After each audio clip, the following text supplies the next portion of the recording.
Ton locataire n'a pas payé ce mois et le suivant non plus. Voilà ce qu'il faut faire exactement, étape par étape. Première étape, le contact immédiat. Dès que tu vois que ton locataire a un retard qui est inhabituel, envoie-lui un petit SMS ou un mail. 70% du temps, l'impayé va se régler à ce moment-là.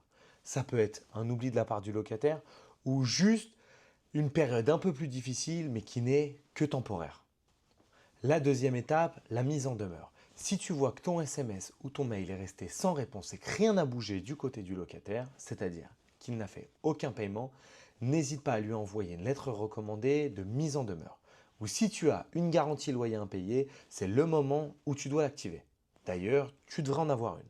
Troisième étape, la procédure légale. Si tout ce que tu as fait jusqu'ici s'avère infructueux, on va passer par un commandement de payer par huissier, puis par une assignation au tribunal et si le jugement s'avère favorable, une expulsion du locataire. Ce qu'il faut savoir, c'est que pour ce type de procédure, c'est-à-dire les impayés de loyer, la procédure dure en moyenne entre 1 an et 3 ans pour les cas les plus difficiles.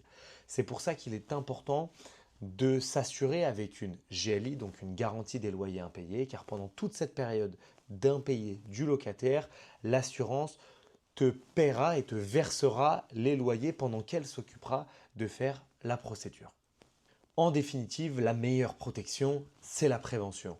Dès le début, on s'assure que le locataire a un bon dossier, la véracité des pièces. Il ne faut pas hésiter aussi à se fier à son intuition et surtout mettre en place dès le début une garantie loyer impayé. Cela pourra te sauver.